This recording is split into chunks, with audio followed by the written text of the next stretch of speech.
Right. Okay. Welcome to day 7, everyone. We'll have a quick look at again because we are moving slowly towards the end of the uh, session. So day 1 to 4 was heavy with the theories and fundamentals and principles, matrices, all that. So this was a kind of a stepping stone for the practical side of the whole training session. So I think we have learned all these things within day 1 to 4. And then day 5 to 10, as we discuss, we wanted to have scattered experience across, I mean, without going into theory again, we plan to do all together the practical sessions, the practical experience, module assignments, everything together. So the ones which are in green are the ones which have completed, and what ones we with the blue color, what we have planned for today. And some of the things, as you can see, are half green and half blue, which I have done purposely to show we are like halfway through. And the ones which are in still not highlighted are the ones we have for future. So as you can see, today we are doing the group discussions. The Sajid will do the module assignment today, and as part of the exercise. And then we are going to conclude the lean warehouse management and layout optimization, which we couldn't complete last week. And then today we are deep diving into Amazon, the learnings from Amazon. So when we deep dive into Amazon, you will find out, I mean, when you look at Amazon today, it's far beyond even a transformation process. I mean, they are more into digital automation kind of side of the transformation now. But the important one is to understand how they went there. So let's discuss that with the Amazon learning. And when we discuss Amazon learning, please get the handout also, because I have given important points in the handout also. And today we have a guest lecturer. We are going to do risk management and compliance in the lean management session under logistics for today. So under risk management, there's a tool called FMEA. So we are allocated 15 minutes for this with a guest lecturer who is an expert. We will introduce him when we do that. And then after today, in terms of theory, we only have customer services and future trends lined up for the next couple of weeks. And also the module assignments, as well as we are continue to do the real world case studies after Amazon, like Amazon, Advanced Steel, and then Toyota. Likewise, we will be doing a couple of other real world case studies as well. So I'll be sending you those videos within the next week, so that you can have a quick look at it and have a fruitful time when we present it today, when we present it on the day. Okay, hope the plan is clear. Okay, let's continue to understand the warehouse management and the layout optimization. Under that, hope you could remember we stopped at this slide last week. And here what we have discussed is steps to optimize the layout of the warehouse. So we discuss starting from current layout analysis up to implementation stage, as well as how to monitor and adjust. So, I mean, in all of these, always remember the 4 rules as well as the 5 principles of logistics we have discussed, 4 rules of lean and 5 principles of logistics we have discussed early in the session, because any type of problem, that is uh, the structure that we need to follow. So this is the same structure. There are some changes, but the same background structure we are following at tackling or any problem. Okay, so let's look at the lean warehouse management part of it now. Lean warehouse management applies lean principles to streamline and optimize warehouse operation. I mean, that's very clear. In present days, technology plays a significant role in this whole warehouse management function. So, what are these technologies? I mean, at any warehouse, part of these tools and technologies are there for some extent, depending on the management direction as well as the objective of using the tools. It differentiate, and also the cost factor also come into play. I mean, let's say in a country like China or US, Canada, so they can go for these some other technologies because the money that need to spend on human capital is less in countries like Sri Lanka, Pakistan, Bangladesh, India. So some of the logistic companies, they don't willing to go to technological side because of this problem. But when you do this, when you implement these technologies, it will give a long-term results for sure. The initial investment is there. Okay, let's look at some of the technologies listed here. So first one is the warehouse management system. I think you already know about this. So the warehouse management system is a tool that optimizes warehouse operation. It can be inventory management, and then picking, packing, and shipping, everything. So having a warehouse management system versus doing everything manually, or in some logistic companies, they use Excel, versus having a warehouse management system improves a lot in terms of inventory, in terms of reducing errors. It can be picking errors or packing errors, and also you can track order fulfillment rates and all the I mean, it's a real-time visibility to your warehouse activities. Okay, so automated guided vehicles, or we call it AGVs, and also so these are like mobile robots, and some companies, they use autonomous mobile robots also.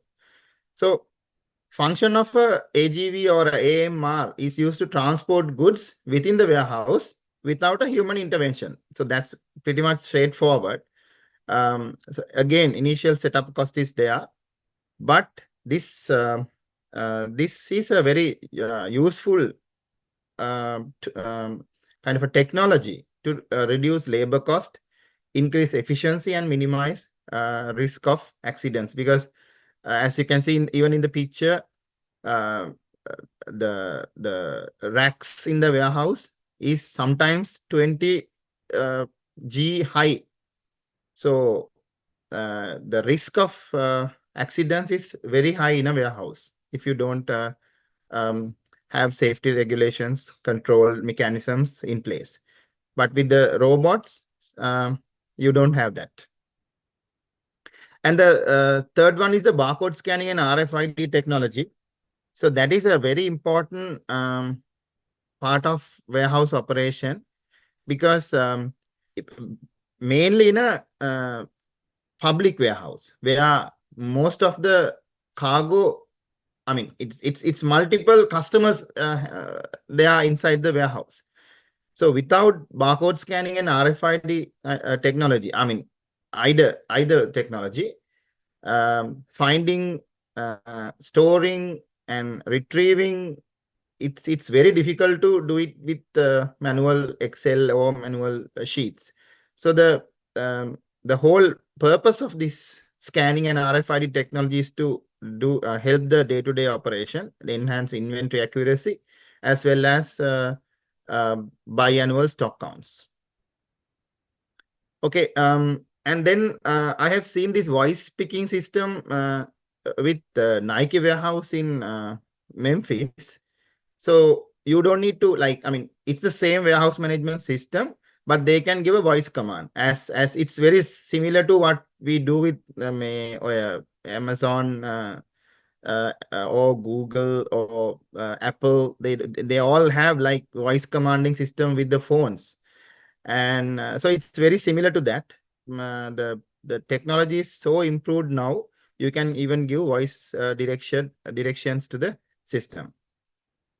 Again, I have seen this automated storage and retrieval system. We call it AS and RS. So here, all the storage racks are being numbered and then barcoded. The robot even can climb into the racks and get the retrieval of goods. So here, with this, we can even go to, as I explained earlier also, we can even go to 20 plus G, ground plus 20 height, because it's maximized the storage space. So the next one is Internet of Things, like the sensors, the small devices collect and transmit data about warehouse environment. I mean, so these type of equipments used mainly with some of the warehouse require humidity controls, as well as other control environments, temperature control, example. So with these type of things, we will be having a real-time monitoring and predictive maintenance, enhance inventory management, and improves operational efficiency. Okay, and then the newest technology in the logistic field now is artificial intelligence and machine learning. So here also we can do a lot of demand forecasting, inventory optimization, and process automation using AI and ML technologies. We will be looking into some of these in the module 10 also. How do we effectively use AI and machine learning for warehouse management? So RPA is again, the next one is RPA, robotic process automation. Again, another key technology which automates repetitive tasks. So this is not a big, I mean, it's not a unknown thing. We use this kind of technology even in Excel. If you are doing repetitive work, same work repeatedly, you can simply automate it using even Microsoft tools. Now we have Microsoft Automation or Flow or something like that, or even Excel macros. This also helps increase efficiency and mainly to reduce errors and some burden with the freeing up of human for more value-added tasks. And then the drones. I think you know about drones and how drones are being used, like the logistic in the industry.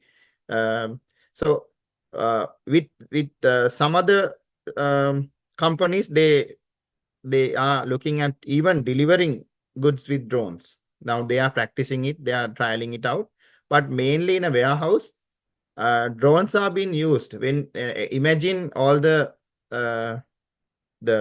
cargo equipped with RFID or NFC, near field communication. So either technology they use, the drone can track the inventory and then give us accurate update, real-time update to the system. Okay, and the last one is the big data analytics. So analyzing large volume of data to gain insight into warehouse operation. So this is, I think, we do this at the moment also. So here with the data, identifies inefficiencies, predict future trends, and so I think when Pradesh teach you the Six Sigma part in logistics last week, he also mentioned about big data and analytics. So Six Sigma also plays a major role here. So I think in your warehouses, some of these technologies will be there, and some of these technologies you are trying to transition in the transition stage. So choose whatever you want to do it, and then you need to do more research whether that tool or technology is very much in line with what you want to do. All right. Okay. Then the inventory management with lean in a lean warehouse. So what is inventory management? Again, a process and a system used to oversee, control the ordering, storage, and use of goods within a warehouse. So I think we know the importance of managing inventory and the importance of having a good inventory management system. The customer satisfaction and those things will have a direct link. Okay. Okay. So, oh, sorry. All right. Okay. Inventory management has these type of areas in a warehouse. So first one is the inventory control, where monitors stocks levels to ensure there are enough product to meet customer demand without. So here the important one is in overstocking, without overstocking. Okay. So, and then warehouse organization, efficiently arranging products within the warehouse to optimize space and streamline picking and packing processes. And then, as we discussed, the stock tracking, using systems like we already discussed this, barcode scanners, RFIDs, and inventory management software to track the movement of goods and in and out of the warehouse. And then we can use the demand forecasting to predict future inventory needs based on historical data. So this is also very useful technique for a warehouse management or inventory management system. And then order management. Order management is also processing incoming orders, picking correct items from the inventory, and preparing them for shipment, and also some value addition if required. Replenishment is also it's to do with restocking inventory level based on demand to ensure there is no shortage. So we use like min-max kind of a technology when we are doing replenishments. Inventory audits also plays a major role in inventory management system, because it helps to regularly check against the system about your inventory levels, inventory accuracy. Again, supply management, coordinating with suppliers to ensure timely delivery of goods to maintain optimal inventory levels. In logistics, return or reverse logistics is also a critical factor. We are handling return goods effectively. In countries like US, Canada, or UK, so returning is it's a common thing. I mean, even when we buy something in India, Pakistan, Bangladesh, Sri Lanka, we can't even think of getting it back to the store. But here I see like returning the line for return is more longer than getting inside the store. Okay, and technology integration also playing a major role.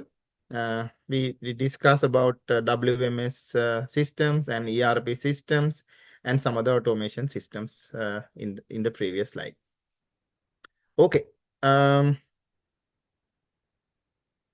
Right. So there are, I think we discuss lot of areas in warehouse management, and why we are looking at this picking and packing operation or VAS operation only separately is like because it's very important to increase efficiency, cost saving, improved accuracy, and better space utilization or scalability. So those things we need to have a picking and packing operation optimization. So let's look at this separately. Picking and packing key elements of picking and packing. So um, there are few areas we need to understand when we do picking operation or picking optimization. So first one is the order batching. So so here in logistic or warehouse management, batch picking can be used. It's about grouping multiple orders together and picked in a single trip to reduce travel time. It's simple. Simple meaning is that. And there's another side of it. It's called wave picking. So picking orders in waves based on specific criteria like shipping deadlines or order types. So those are called wave picking. And then the optimization of the routing is also, I mean, it's important when we do picking optimization in a warehouse. We can use algorithms to determine the most efficient path through the warehouse to minimize the travel time. I mean, every so when you draw the value stream map, and when you decide you want to optimize the picking operation, so these are the key elements that you need to touch. So that's the connection between understanding the warehouse management and the improving part of it. And then the slotting optimization also strategically, I mean, it's all about strategically placing high demand items in easily accessible locations. So we see this in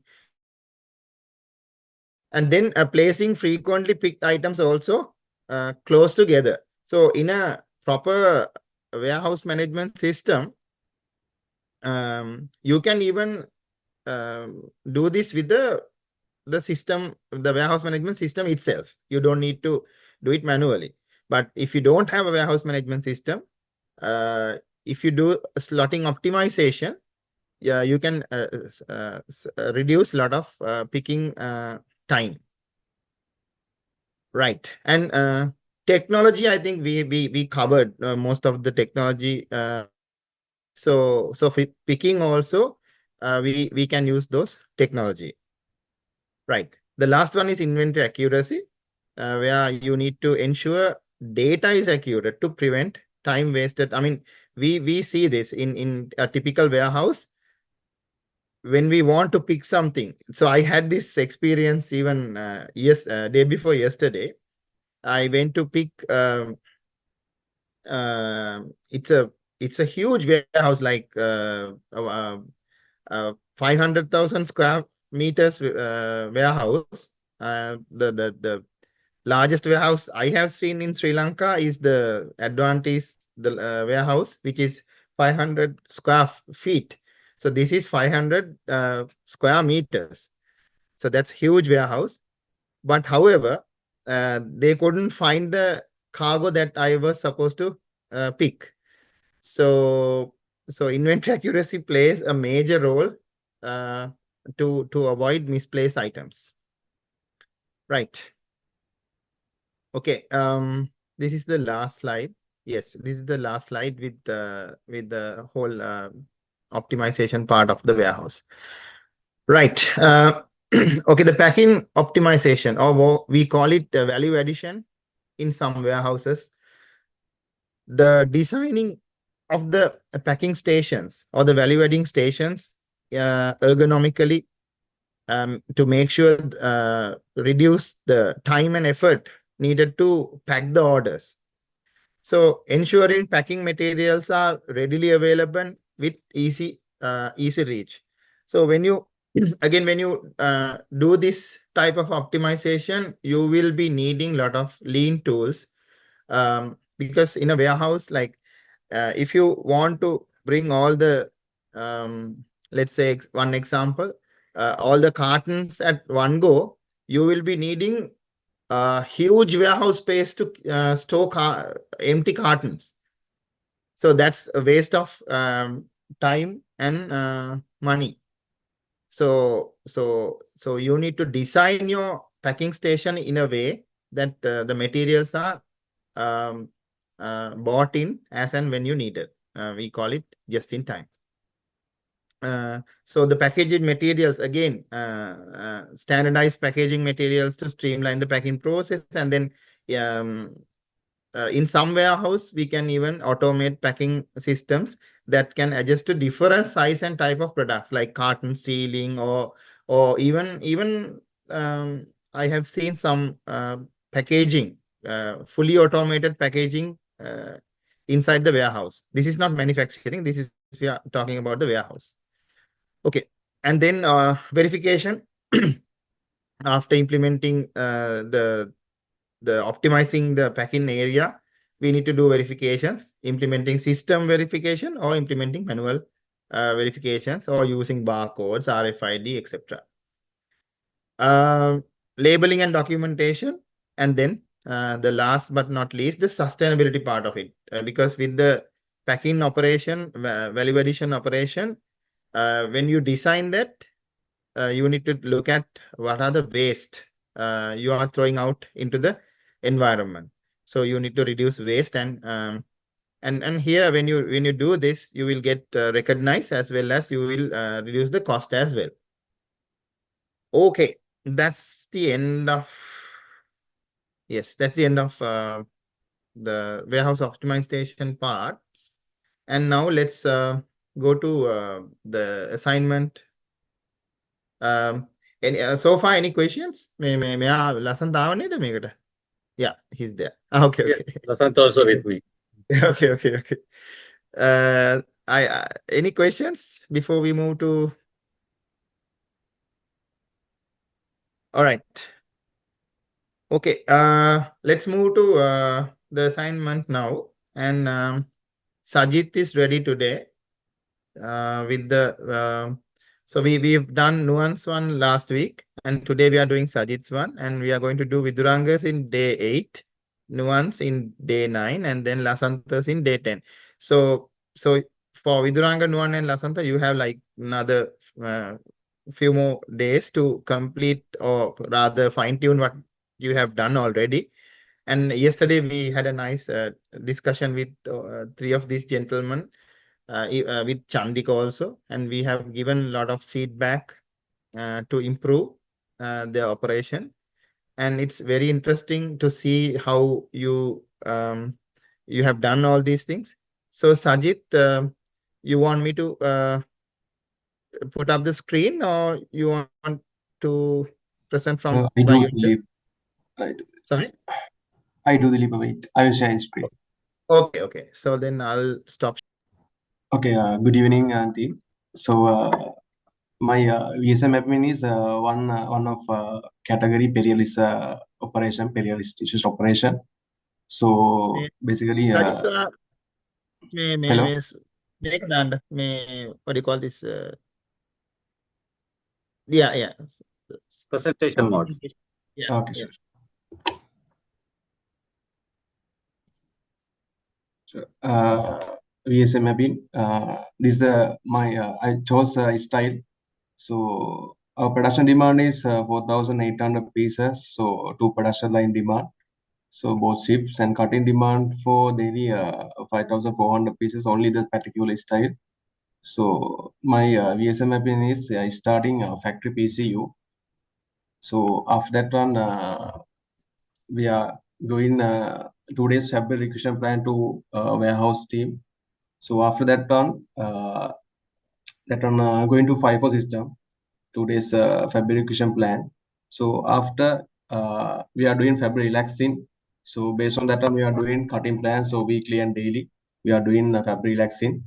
So after that one, so layering side after fabric relaxing. So we are doing 24 hours relaxing. That's the way 1440 minutes we are doing. So after we are planning after relaxing, layering. So layering we are doing auto spreaders, and above is PDS mean cat mark area. So we are doing basically relaxing plan. We are doing that day. We are doing PDS mark arrangement. So after that one, after Kanban and Docker system demand, we are doing auto cutting system. That one also basically what are the we are laying on and what are the spreading on. We are basically two system we are monitoring, and this PU and this SketchUp lane we are which table we are doing. That one already showing system. So after that one, based on our system, Docker confirmation going after laying and after cutting. After auto cutting, bundle sheet confirm from system. So after we are hand over to QA audit or CPI numbering and bundling system. That one also doing FIFO system. What are the cutting completed one? So FIFO system we are doing CPI and audit numbering bundling. So that one also doing 40 minutes. And after we have sub operation. So that particular style we have embroidery, moon patch operation, heat seal, bottom hem operation, and placket operation. So that one also after numbering bundling doing. So we are doing bundle sheet and barcodes in sub operation. So that one also doing 2 days. 2 days lead time have that sub operation because of after embroidery we need to do placket operation, bottom hem operation, heat seal, and moon patch operation. After that one, we are giving factory PCU embroidery plan to embroidery section. So what date we need to that particular PO number. So which need to complete date. After that one,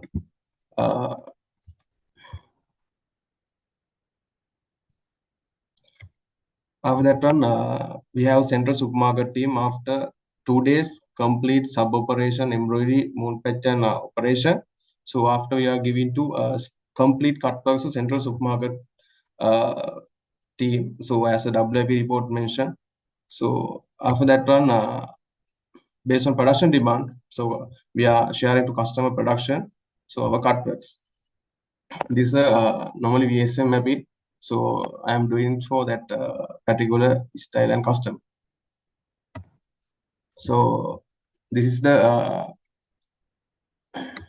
process total process minute and total value adding times they are mentioned. So value adding time is basically auto cutting, that value adding, and also sub operation we are doing value adding. That's the way I am doing green color. And also based on my VSM mapping, I am planning to do our operation team. So numbering and bundling time is 40 minutes they are doing. So that one we need to start. So reducing my project plan is reduce the numbering and bundling operation. So now we are starting discussion for that one. So after 2-3 weeks, so we get the feedback for that side. And total process, total operation minute going to 3,575 minutes, and total hours 60 hours, total days 3.7 days, and also value adding time is going so 990 minutes, and also value adding percentage 28%. So this is the my basically prefer VSM mapping. And also initiatives we are discuss how to eliminate numbering and bundling process. So that's why I'm my basic project for this eliminate numbering and process. And after how to reduce embedder lead time, because of we have embedder section. Based on that one, they have request 2 days. So lead time. So we need to discuss that one. So how to reduce embedder lead time based on capacity. So and after because now too much waiting time have, so after cutting complete and numbering bundling complete, and 2 days we have embroidery side, sub operation side. 2 days WAP mean it's too much WAP. So after that, we need to check how to manage the WAP level. That one also we need to discuss. So first I am doing initiative of how to eliminate numbering process. So that's my VSM mapping. I am follow up and I'm checking. Okay, super. Okay, the forum is open. So you can ask questions, you can clarify things, or you can even suggest things with your experience. Yeah. Anyone want to ask questions, clarify from Sajid?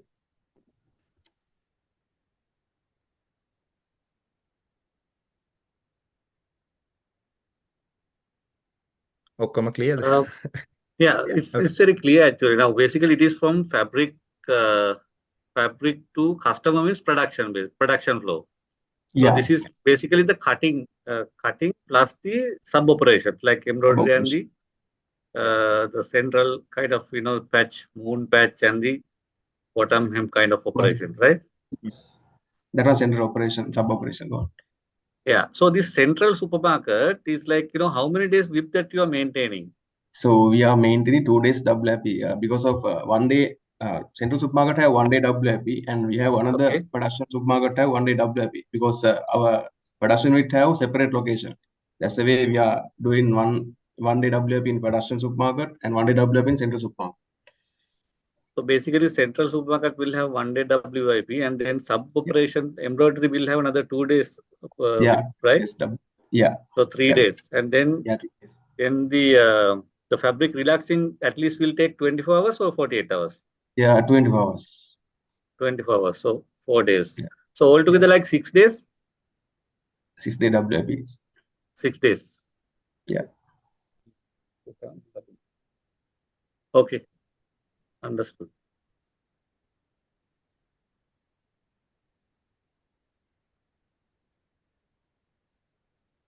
Okay. So the cutting, you are keeping the auto like this not the spreaders actually, it's, the patterns, markers, and also doing at the cutting room, or it is centralized? That one also centralized have PDS room. So after fabric relaxing time, we are giving a cutting plan. At same time, we are giving to PDS also. So after the 24 hours relaxing, and PDS mark also ready that one time. Understand. Okay. I have one more question. Like, since we are going to eliminate the numbering operation, so what kind of steps we are going to go ahead with that? If you can give some idea, it will be. Sorry, no, cannot click here. Since you are going to eliminate the numbering, yeah. පොඩ්ඩක් හයියෙන් කතා කරන්න ඇහෙන්න අඩුයි. Yeah. As per your second presentation, your ultimate goal here to eliminate the numbering process. So what kind of initiative you are going to take in place? Yes. So now discuss first QA team and warehouse team. So how to get the same shade and same dialogue, we need to use what are the cut numbers we are cutting. So based on one cut number, how to use one shade and one dialogue, we need to use that one cut number. So after that one, we are avoiding, so any color shading come in, any issues from production, we can eliminate. So that's the way I'll discuss ongoing with warehouse team and quality and supply also. So as soon as we can get the update from about that one. I think last time brought a very valid question.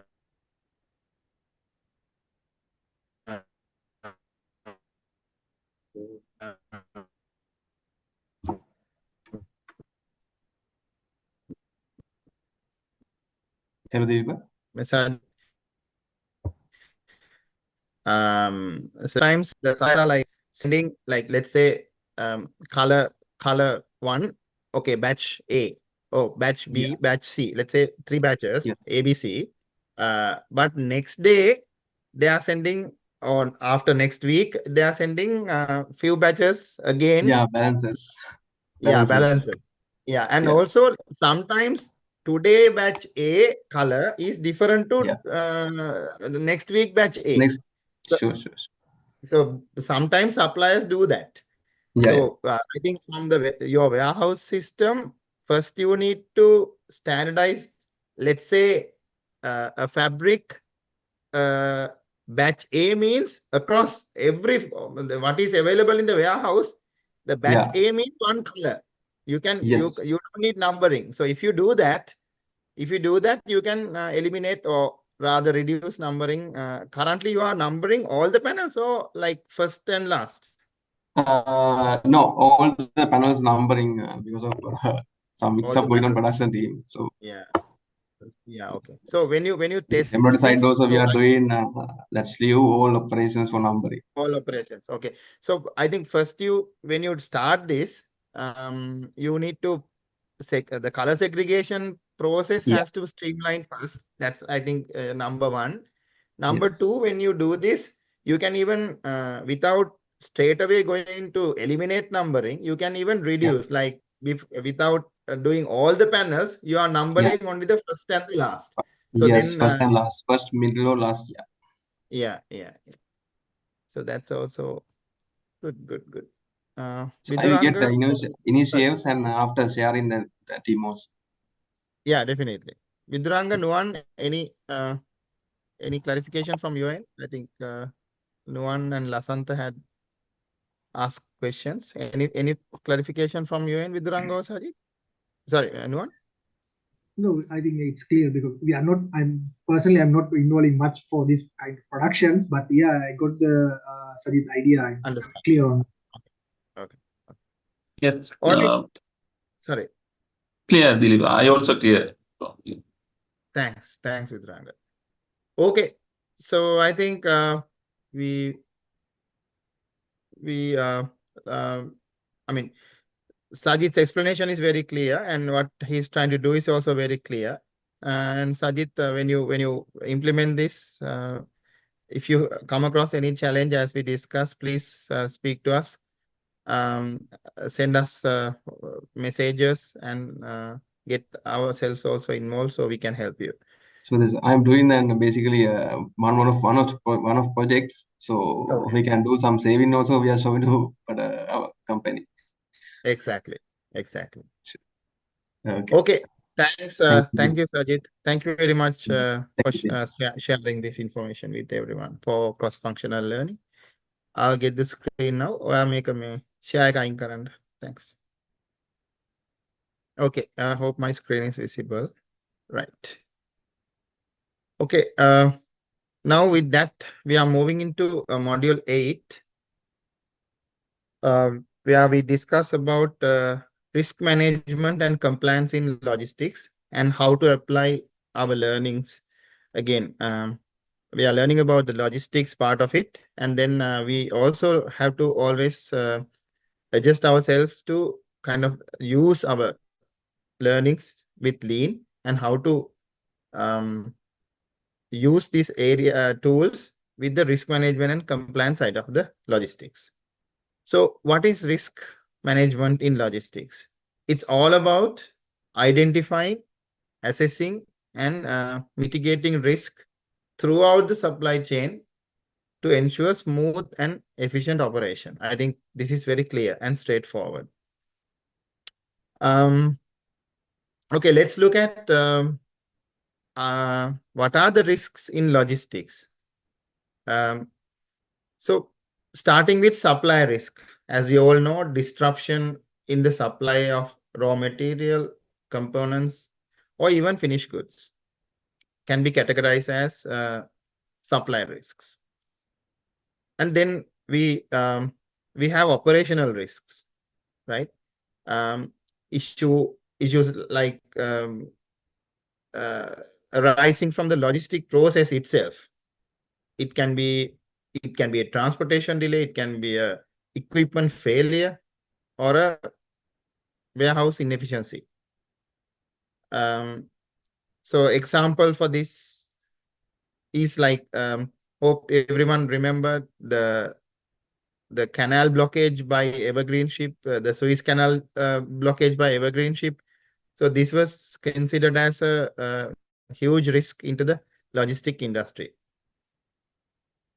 And then there are things like demand risk, where the demand fluctuation from the customer itself. It is affecting inventory levels and supply chain planning. And how this seen as a risk, like let's say one example, what we can come across is like the Nokia story. If you could remember, Nokia had a fruitful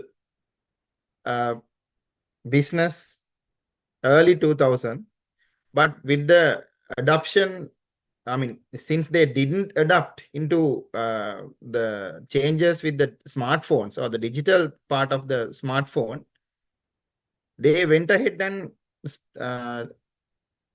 store a lot of phones without the digital technology.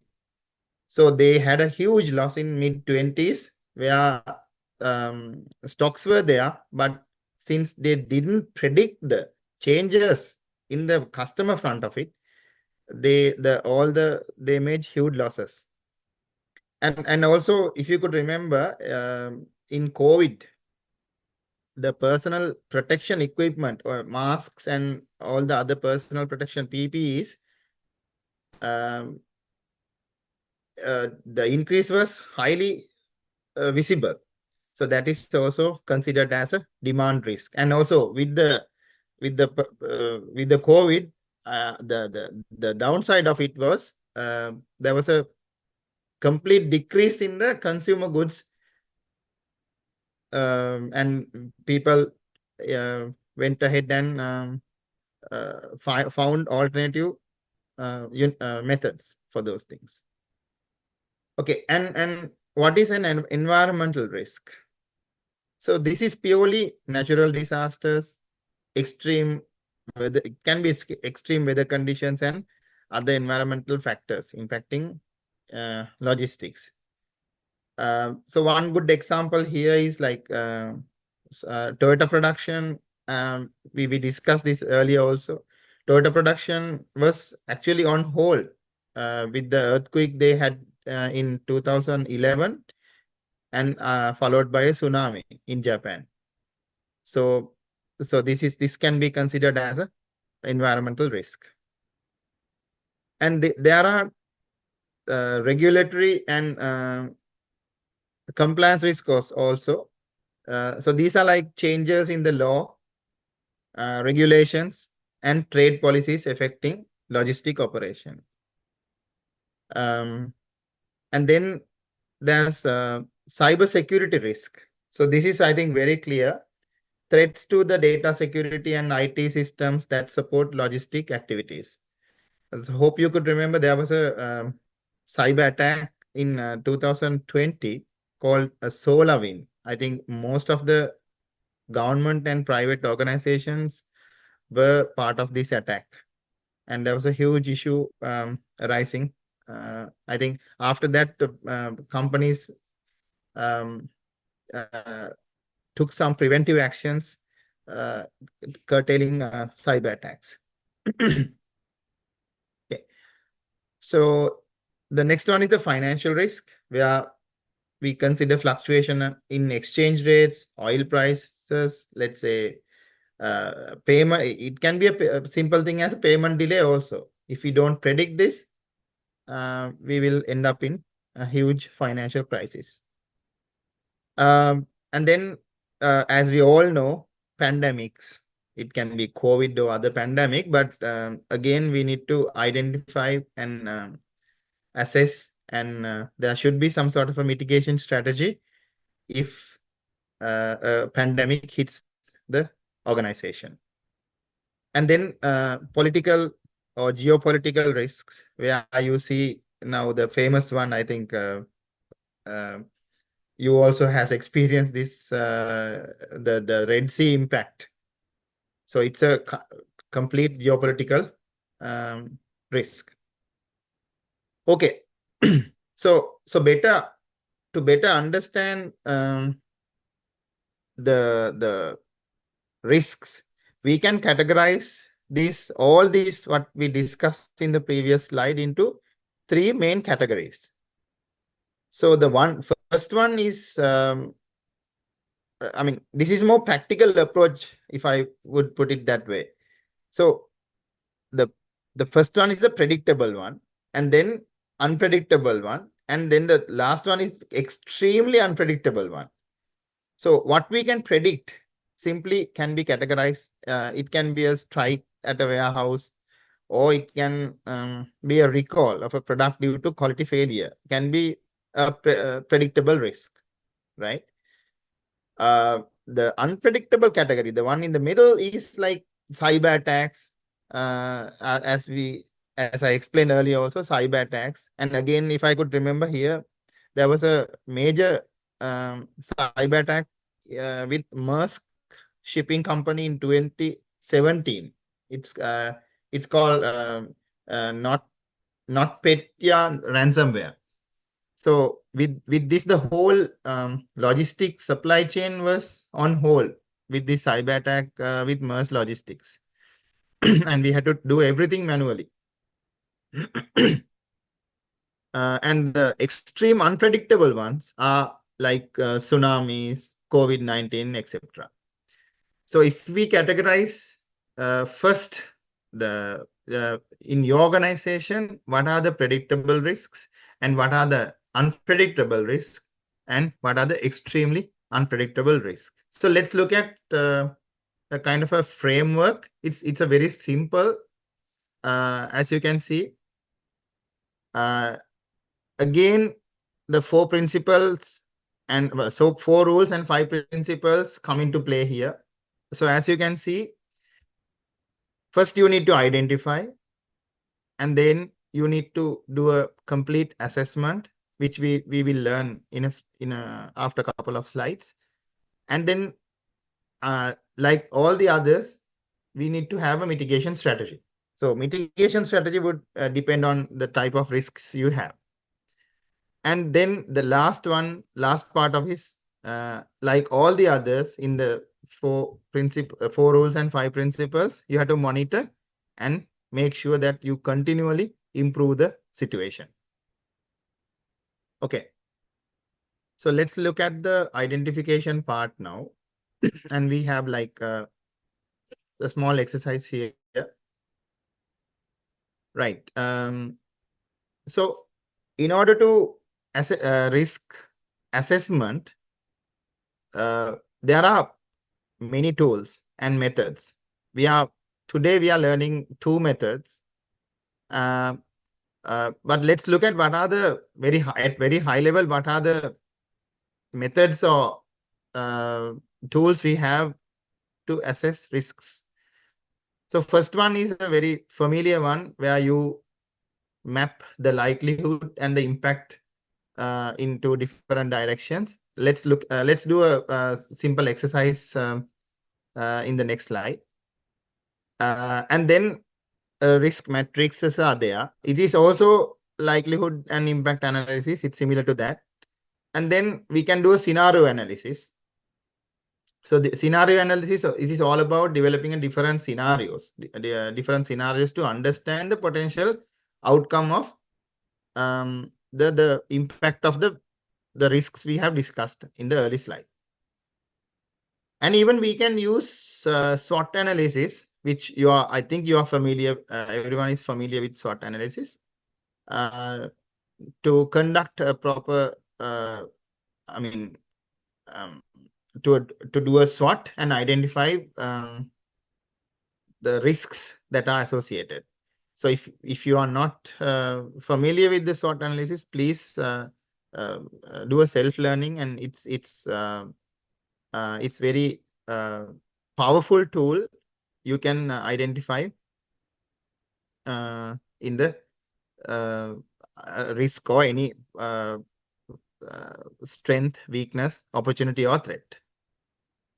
And the tool that we are discussing today, the FMEA tool, is also part of the risk assessment. So we will train you to do a FMEA in a bit. Okay, let's do a small exercise now. So this is a typical likelihood and impact and the risk assessment. But now this is a 5 by 5. But even if it is depending on your situation, even you can use a 3 by 3 also. You can reduce the number of very likely, possible, unlikely, very likely. You can even reduce few of them, and in the impact side also you can even reduce few of the ones. Okay. Let's take like 5 examples, and we will try to slot it in the risk metrics. So we can do this in the hard way by assigning weightage, or we can even use gut feeling for this. So today, since we don't have data, we will use gut feeling. But if you have data, please use the data and come up with a weightage or something like that to slot it properly. Right. So let's take one example now, and truck delays due to traffic congestion. Truck delays due to traffic congestion. So can we have a rating, like what is the impact and what is the likelihood?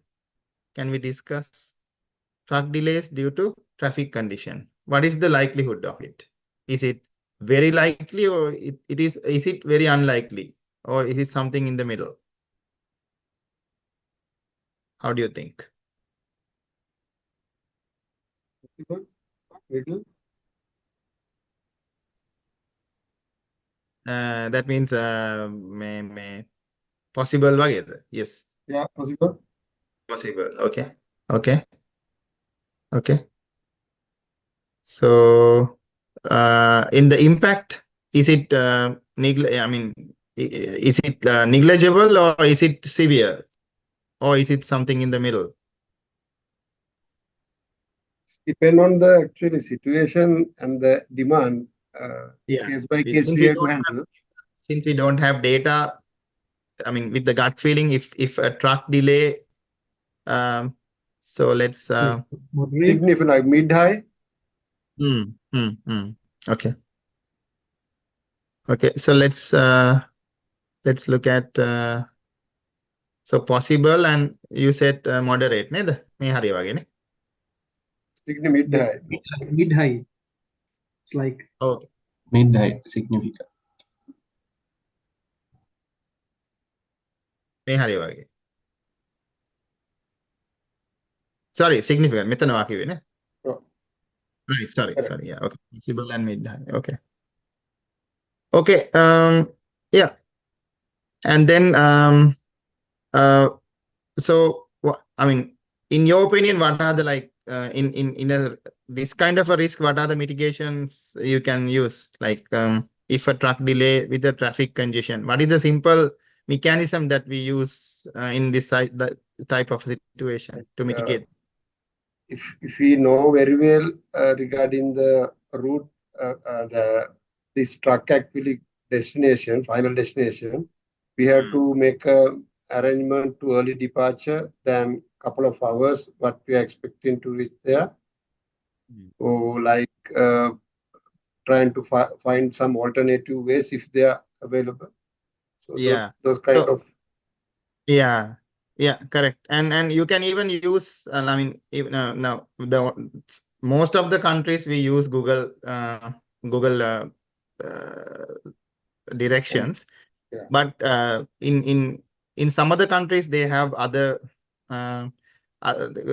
systems. So the tools, the custom built tools, some of the tools are very useful. Like Google Map also is useful, but it's not real time. Sometimes the traffic congestions are not visible as significantly. But yes, plan ahead, and those things are some of the mitigation, and usage of technology is also key. Okay, let's look at another example where warehouse, inside the warehouse, you have a equipment failure. Let's say a conveyor fails. So what type of a risk is that? Like, is it, what is the likelihood and the impact?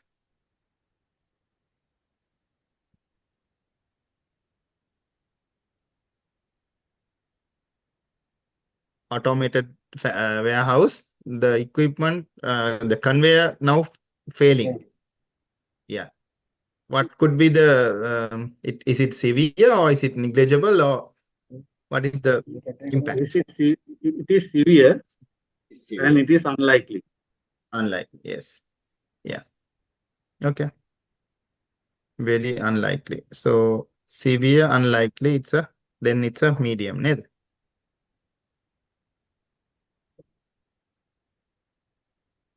මෙතන නේද?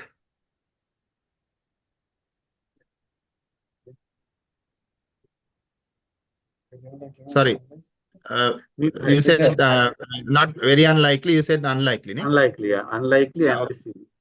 Okay. Yeah. It's definitely a severe one. And here I think we can, what are the mitigation strategies we can, how to prevent this type of a risk? Preventive maintenance. Definitely. That's the lean part of it. We can use the TPM practices. That's a total different topic. But when you start transforming your factories, logistic companies, preventive maintenance would play a major role here. Okay, let's take another different example where the new technology or a software. How do we categorize that? Is it a significant impact or a negligible impact? Is it likely or unlikely?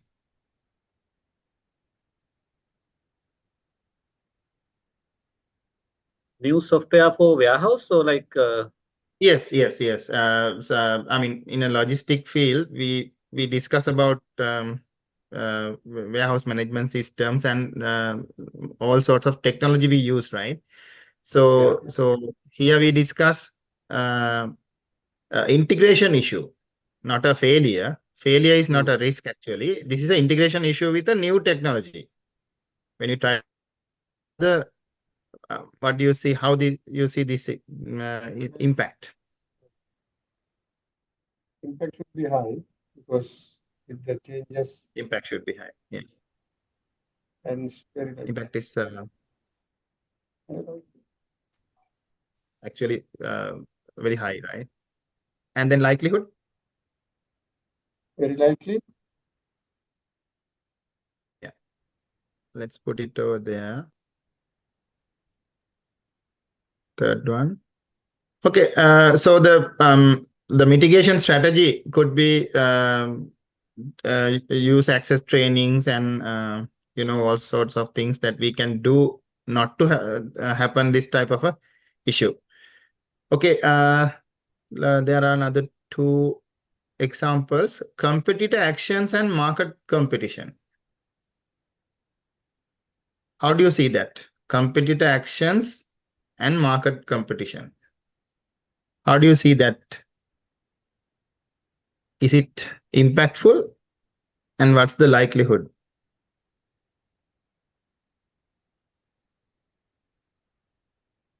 Market competition as a risk for your company.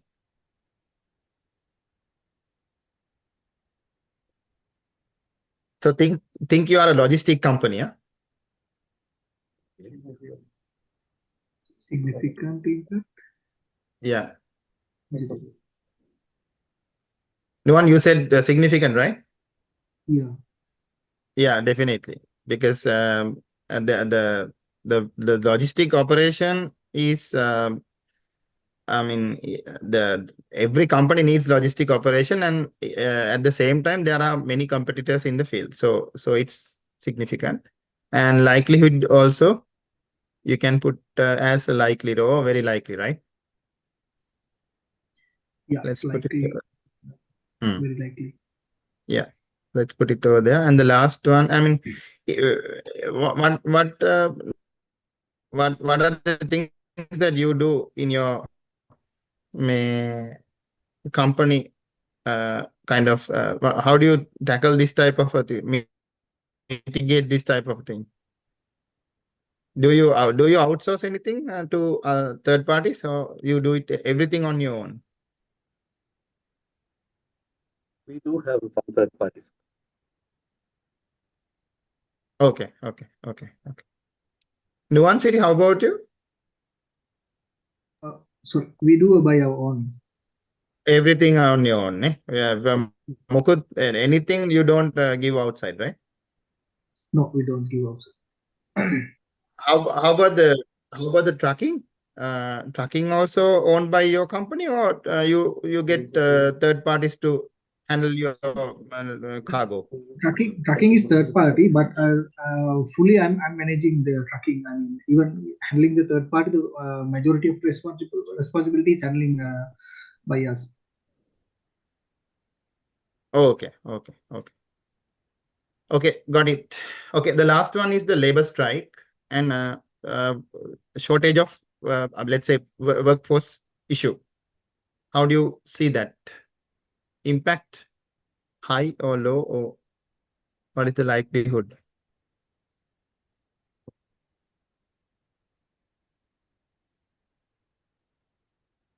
Let's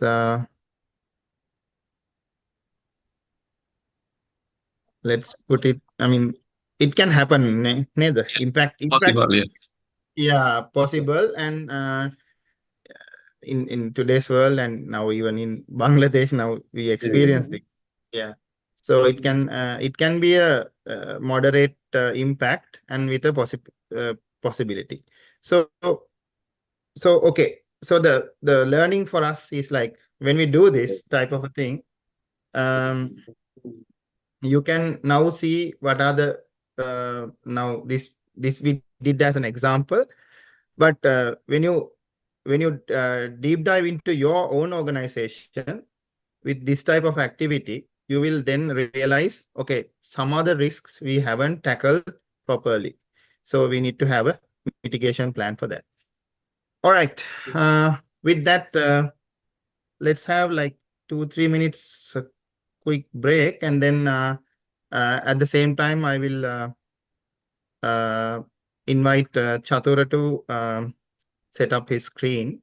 We'll have a 2-3 minutes break before we move to the FMEM session. Chatura, you can get the screen. Yes. And thanks, Dilip. yeah, Darshana, would you able to introduce? Yeah, I'll do it. Let's take 2-3 minutes and then. Yeah. Sure.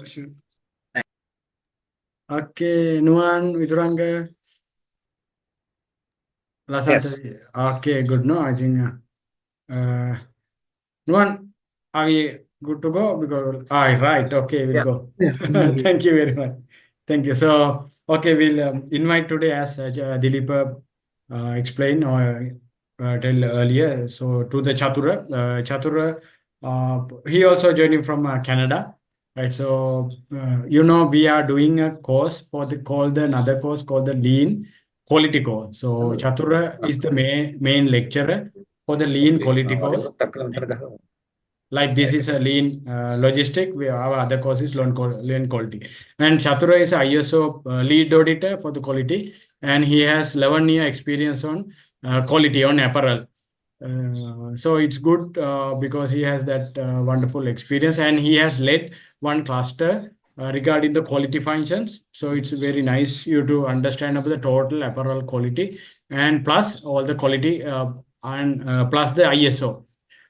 So that is why we invited Chatura to deliver that FMEA part. FMEA is another tool right? For he will explain you what is the FMEA and how its impact for the logistic part. So if you want anything to ask about the quality, so it's free for everyone to ask anything about the quality part. So it's good because he's expert on that area. So warmly welcome Chatura to deliver your expert knowledge area and maybe explanations, everything to our team. Okay, it's time for you. Yeah, thank you, Darshana. Thank you for that introduction. I didn't expect that actually. And thank you, Dilip.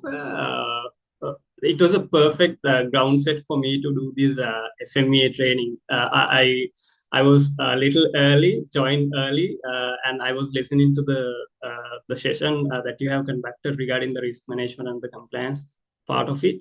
And for me, it's a perfect ground set. Thank you for that. And so Dilip asked me to do a session regarding FMEA. So we'll see how it goes. And this is the first time I'm doing a FMEA session online, and for a bunch of people who are in supply chain, logistic, commercial, or whatever. So we'll see how it goes. And it is not that hard. It's a simple tool. It's only the way how we see it, right? So I'm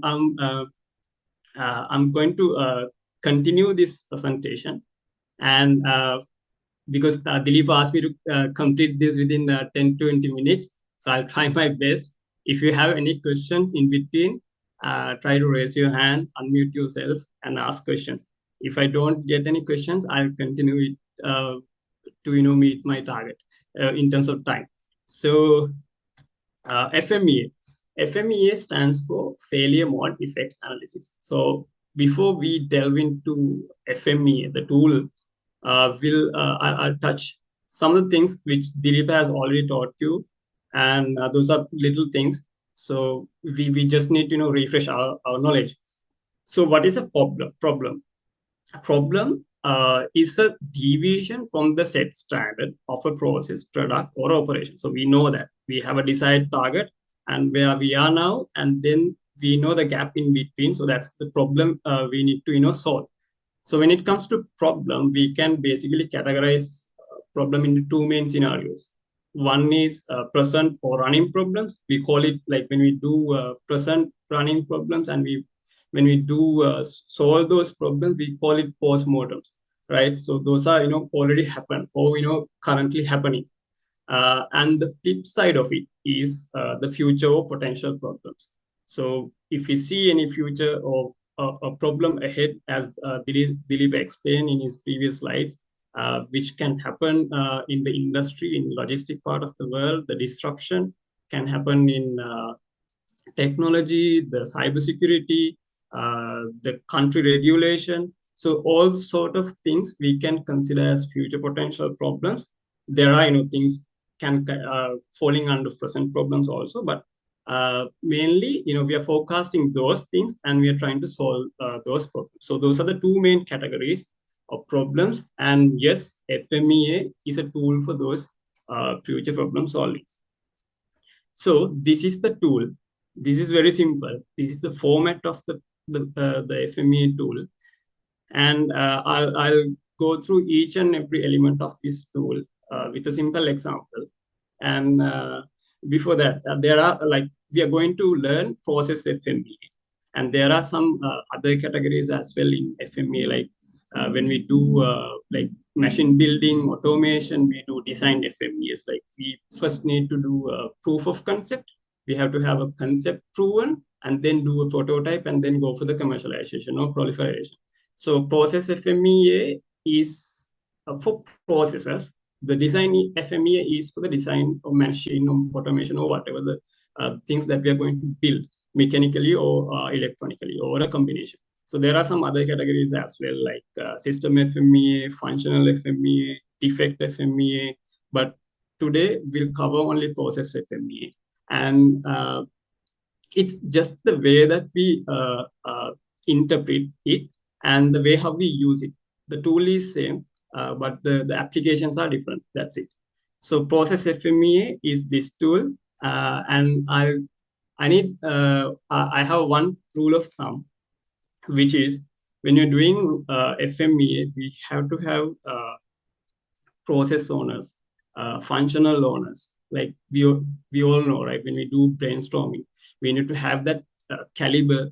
If not, we will not get that experience. We will not get that exposure or the right solution. So tacit knowledge is really important here.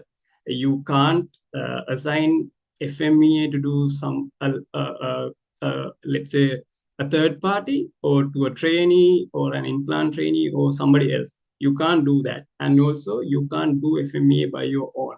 You have to get all the functional owners, at least the second in command, because as I said, I'm reiterating again, tacit knowledge is really important. The exposure, the experience that you have gained during your past career, and the exposure to your industry, your scope, as Dileepa explained in impact matrix slide. So you give your number based on the gut feel, right? If you don't have numbers in your hand. So that's why this tacit knowledge is important when you're doing FMEAs. So that is the rule of thumb here. And so I'm going to explain this tool with a simple example, pizza delivery. And it's a perfect example for Logistic because Logistic is all about, moving goods from one location to another location. So pizza delivery, yes, we all know, like we make pizza in a pizza shop and then deliver it to a customer doorstep. So pizza delivery is our example, and we'll clear all this tools jargon through this pizza delivery example. And we'll see if you have any question, as I said, stop me and ask the questions. If not, I'll continue.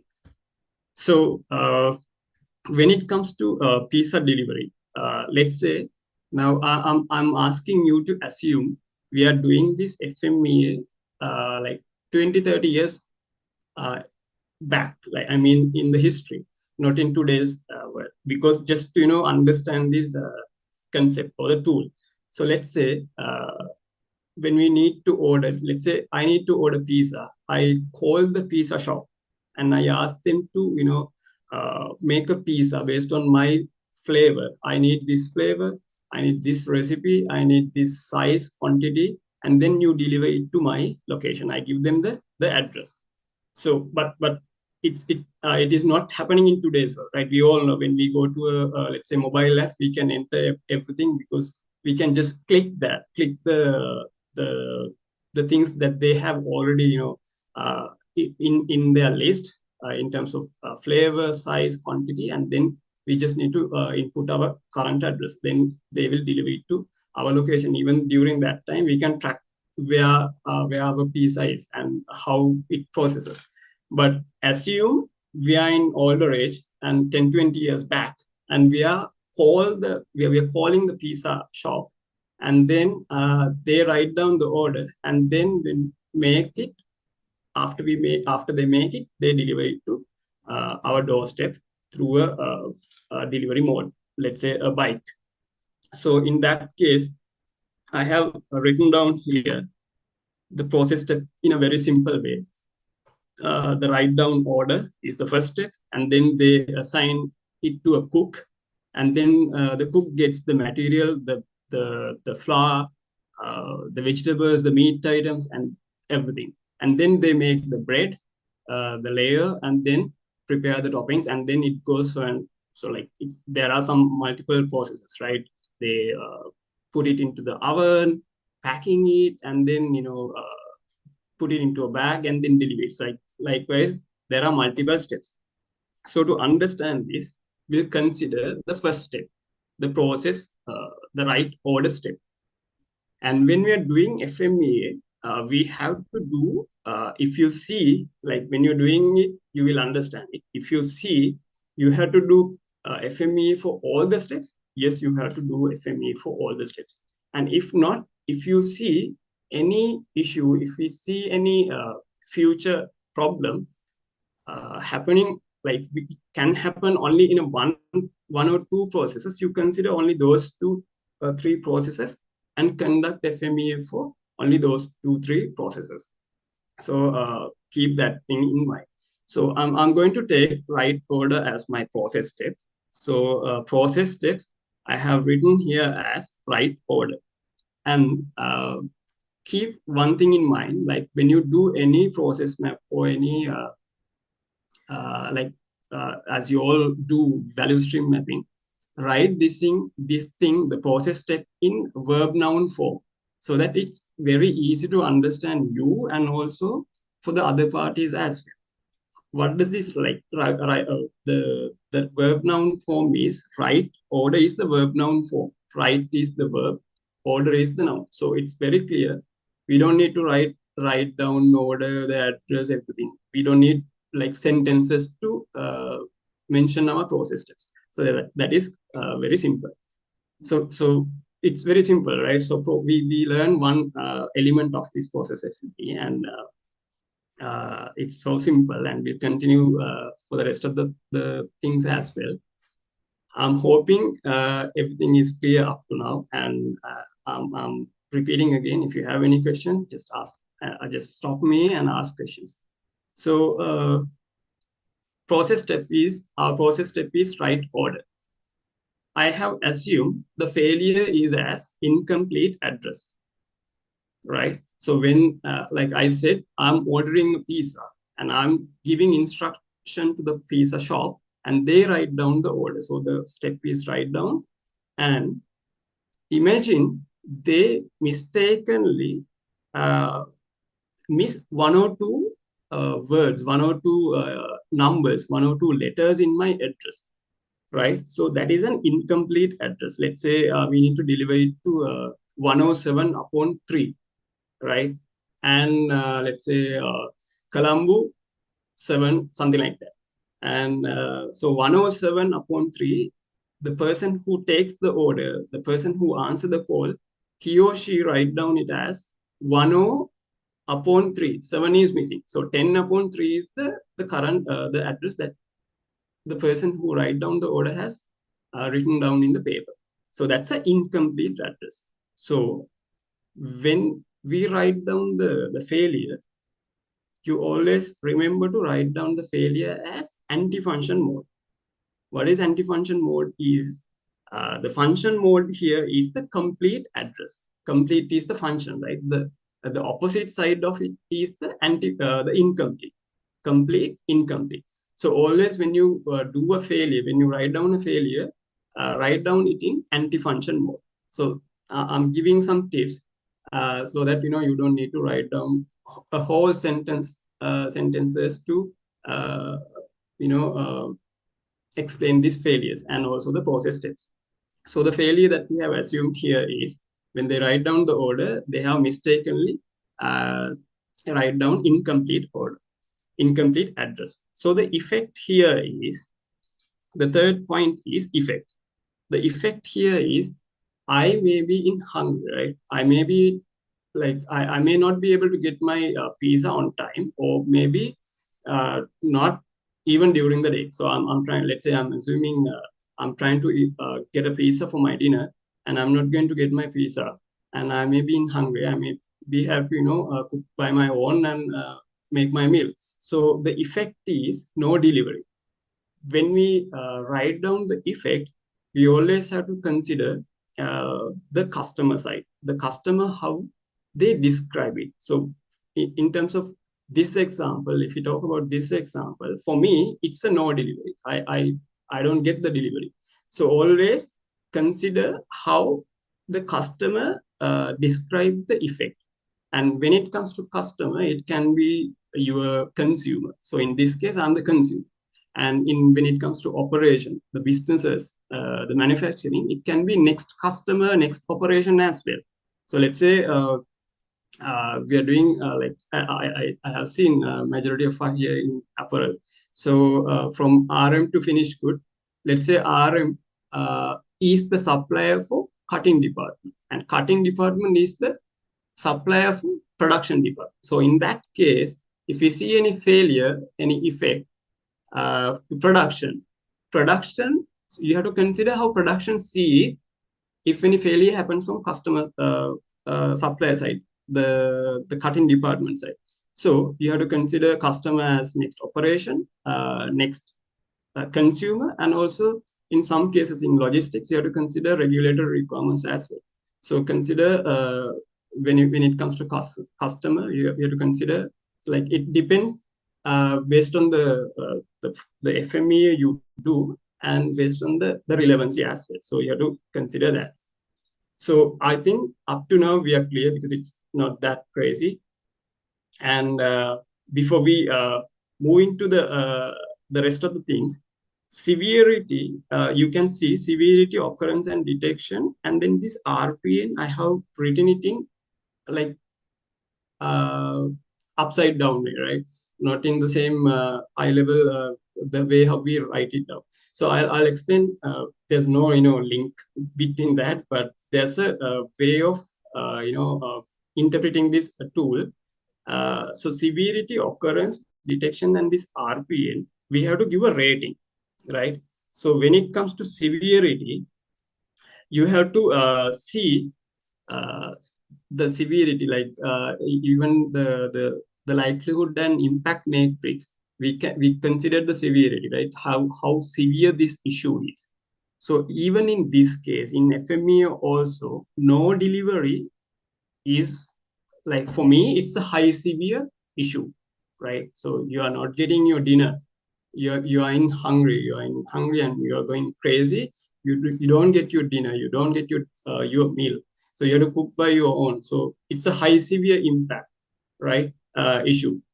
So in that case, for this severity, occurrence, detection, and RPN, I'll explain one by one. We are going to rate these each criteria. So severity, occurrence, detection, and RPN, we are going to rate, not RPN, I'll come to RPN. We're going to rate everything from 1 to 10. I'll tell why it is from 1 to 10. We're not going to rate, not going to give 0.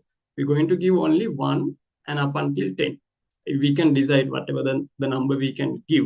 So in this case, I would say severity for this effect is high. So if it is high severe, we're going to give high rate. If it is a low severe issue, we are going to give low rating. So 1 to 10, 10 is the highest, 1 is the lowest. So in this case, I have given 10 because this is a high severe issue. I don't get my meal, so it's the severity is high, right? I think up to now we all are clear. If I can see any ambiguity, are you all team okay up to here?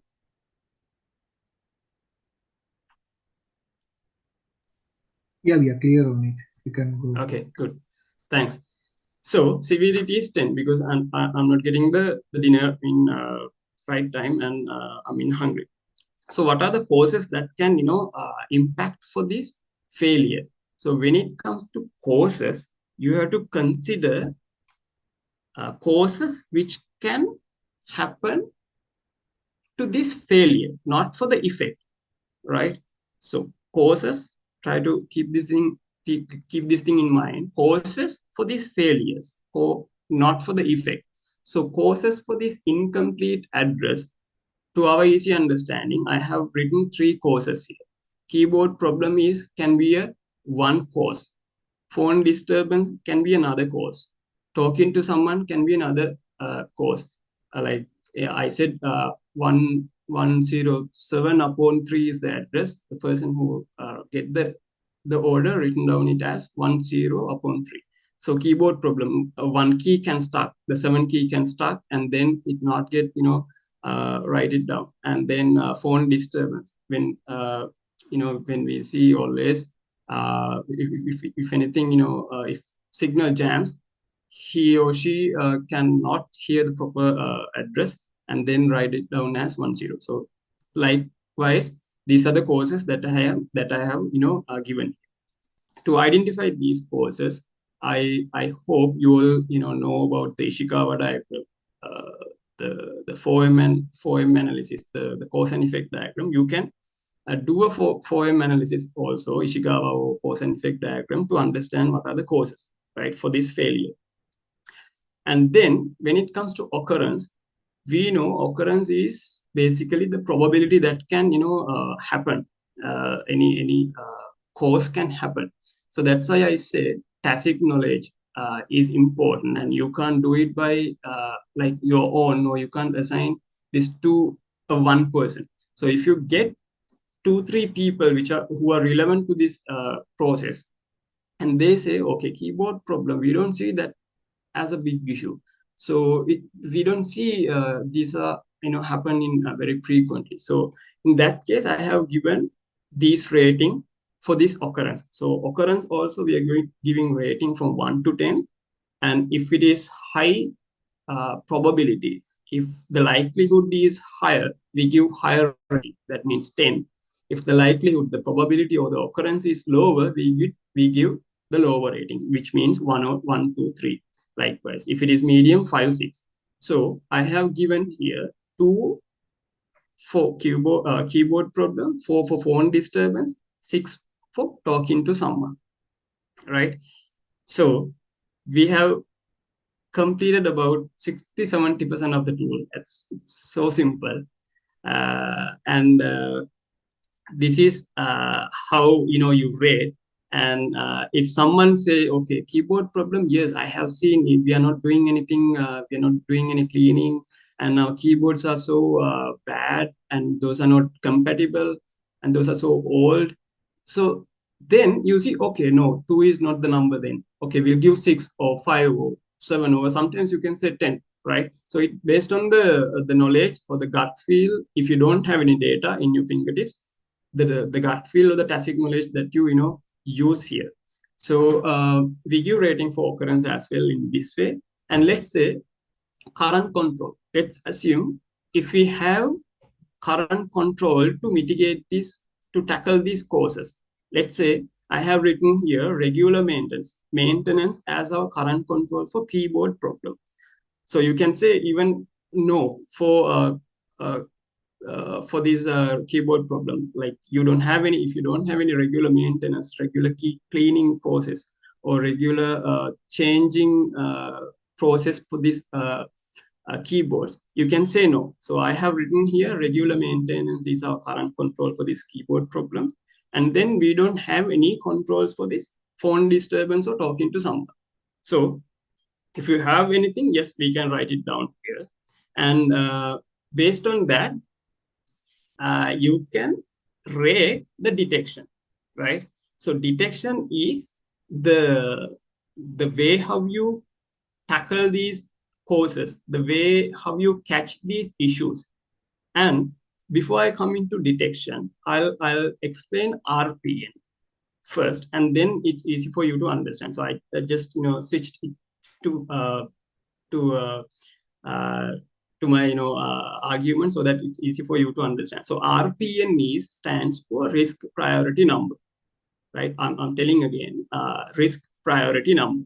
So when we do risk RPN, how do we get the RPN is we multiply severity, occurrences, and detection, and then we get the RPN. Severity multiplied by occurrence multiplied by detection, so that we get the RPN, risk priority number. So in this case, like we all know, like when we do problem solving for current or past problem or for future problems, we are trying to identify all the problems, and we try to prioritize the high priority problems, and then tackle from priority 1 to the least priority. So in this case also, in this tool also, we are trying to identify the high risk problems, and then come to lower level risk. So in order to identify this risk priority number, we have to give a number for detection as well, again from 1 to 10. So in that case, let's say if we have a better control, if we have a better system to capture everything, it means you have a better control. So you give a lower rating, right? So this is a catch here. When we assign number for detection, when we give a number, a rating for detection, we use the other side of the way how we give for severity and occurrences. So when we have a better control, better detection ability, we give lower rating. And if we don't have any control, if we don't have any mechanism to capture it, we give higher detection rating. So keep that thing in mind. Higher detection gets lower rating. Lower detection gets higher rating.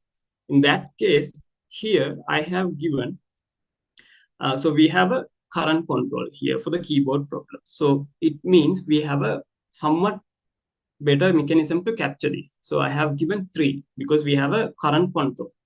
And for phone disturbance and talking to someone, we don't have any current control. So I said, if we don't have any controls, we give higher rating. So we don't have any control here. I have given 10 for these 2 causes. So now we can calculate RPN, risk priority number. So 10 multiplied by 2 by 3 is equal to 60.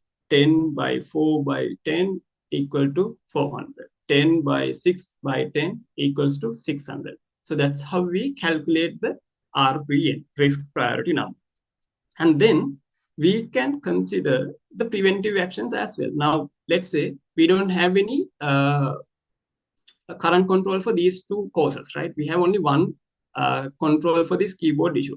And even for that also, when you do when you do a FMEA with a bunch of people who are very, very related to these functions, your function, you can come up with solution. You say, okay, for this keyboard problem, we can increase the frequency. You can say, okay, we will be replacing keyboards every 6 months time, so that you won't get any keyboard problem. And then for this phone disturbance, you say we can double confirm it, so that you ask twice, and the address if you ask twice, and if any phone disturbance happened previous time, you get a confirmation from the next time. And then because you get a confirmation from customer, right? So it's a very good preventive action. And then talking to someone, you can, when the person who, gets the call, answer the call, if he or she don't have any a headphone, and, he or she gets any disturbance from the environment outside, you can propose to give a headphone or a hands-free kit for the person. And then it will, kill the disturbance from the environment. So those are the preventive action that we can, propose. So this is a simple example that I have, written here. And this is the way how we, need to learn when it comes to, our operations, our manufacturing or whatever. So this is the tool. It's very simple. And once you've done the FMEA, you have to calculate the revised RPN, right? You have to calculate the revised RPN after you get the preventive actions. You don't need to, wait till, you get complete all the actions. But when you get the action, you can calculate the revised RPN. So here I have written down occurrence once they, increase the frequency of, maintenance, the occurrence, increases. Occurrence, the occurrence decreases, the rating is lower, 1. Phone disturbance, no phone disturbance, or lower rating. Talking to someone, no phone, no disturbance because we are giving a headphone, so lower rating. And for detection, we have given, now we have increased the frequency, and detection is very high, so lower rating. And we are going to double confirm is we can minimize the error, so that we have a better calibration, a better detection method. So we give a lower rating. And also headphone, we have a better control for talking to someone, so lower rating. Likewise, now we multiply these 3 together, 10 by 1 by 1, we get 10, 10 by 2 by 2, we get 40, 10 by 1 by 1, we get 10. So the revised RPN is 10, 40, 10 against 60, 400, and 600. So this is just for our, understanding the example that I have given. And this is the theory. This is the basic way of doing it. And I know that the tool is very simple, but when we are practically going to, do process FMEA, we get struggle. So my advice is to do simple FMEAs as much as possible. Like you do at least 20, 30 FMEAs so that you get this concept into your head. And then we can go for the advanced methods as well. There are some advanced methods when it comes to process FMEA, when it comes to prioritizing the risk. But I'm not going to cover those things in here because when we understand a new tool, we always need to understand the basic of it and then practice, and then after we can get the advanced theories, advanced practice, tips and tricks when we practically doing it. So this is about process FMEA. And finally, I would like to tell, like, this is the strategy that we need to use when we are addressing failure modes.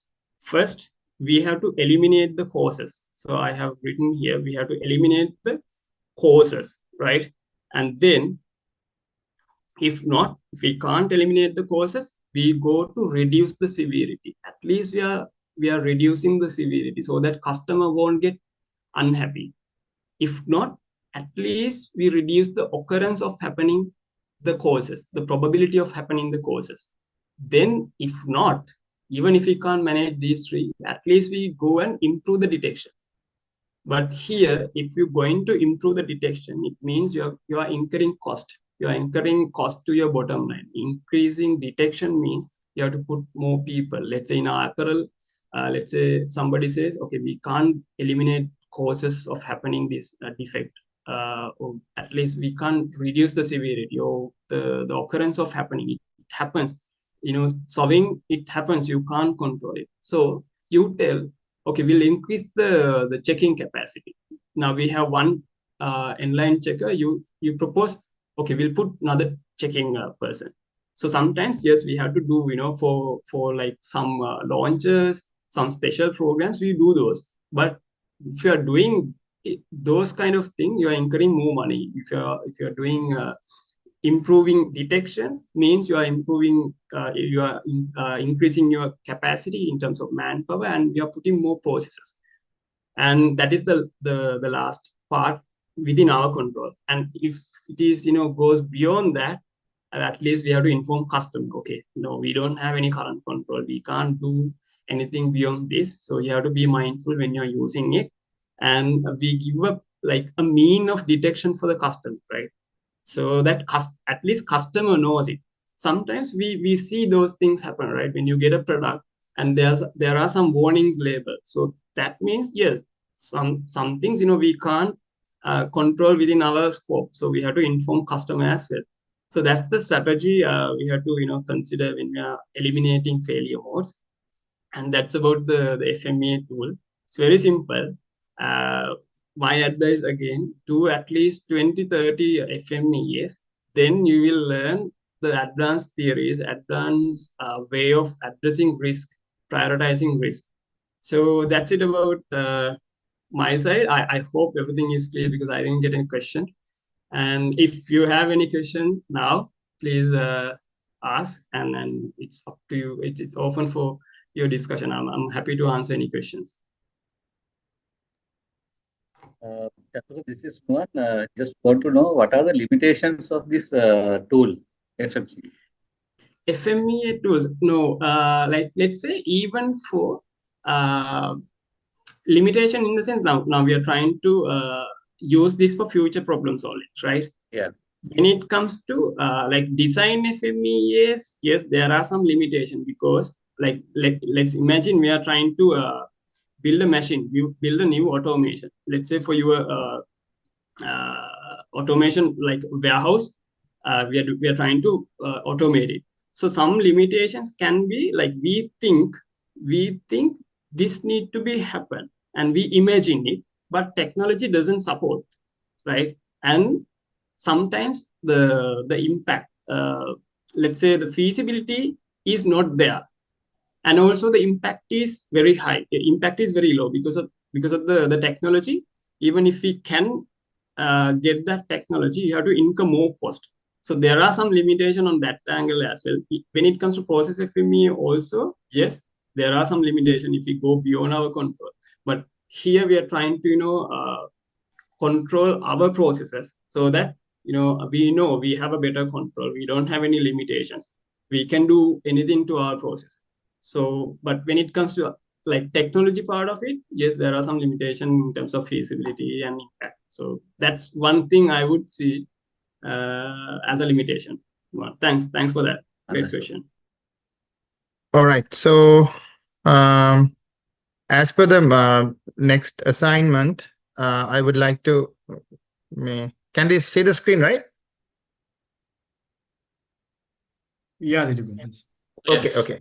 Yeah, okay. So I think for the module assignment 3, you can pick from either likelihood impact or FMEA tool that just shared by Chatura.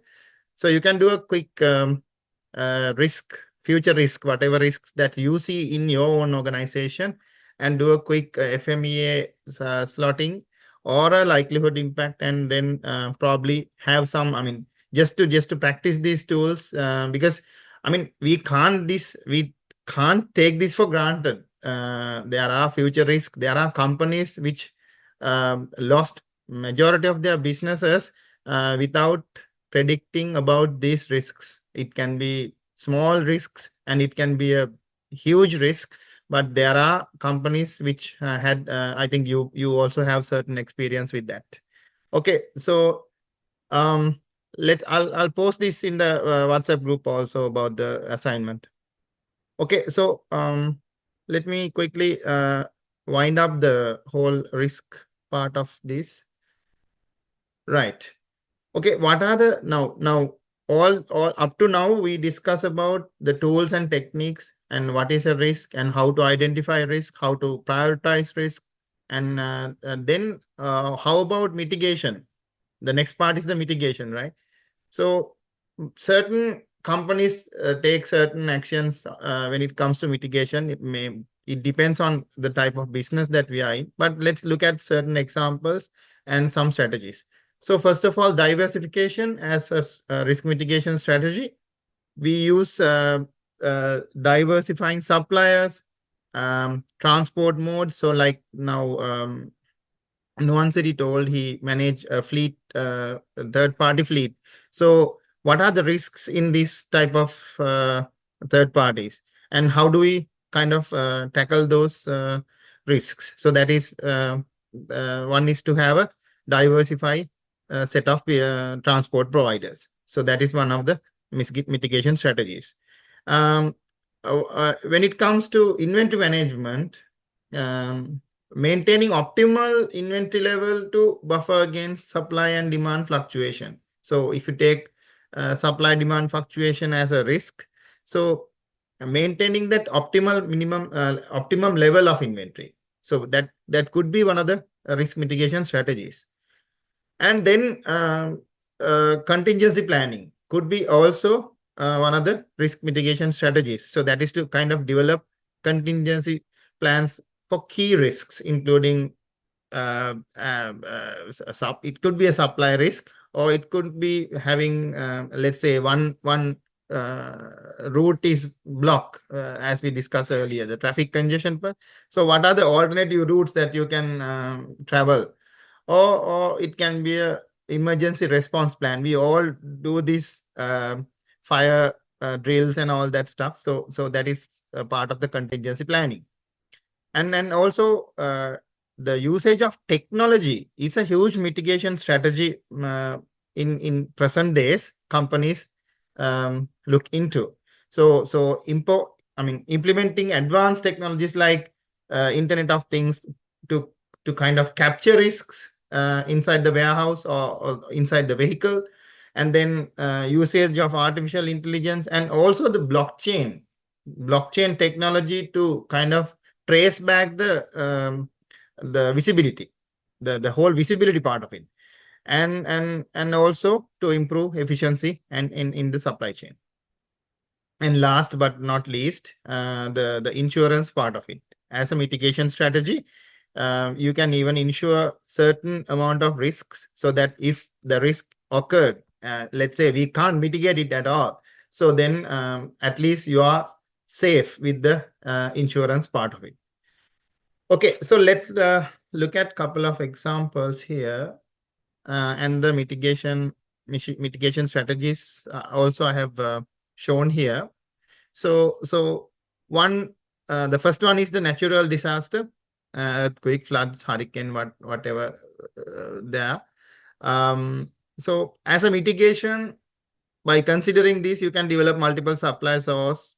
We had to do this. I mean, when the Red Sea issue and when the COVID hits the thing, we had to diversify our supply base and get raw materials from different suppliers.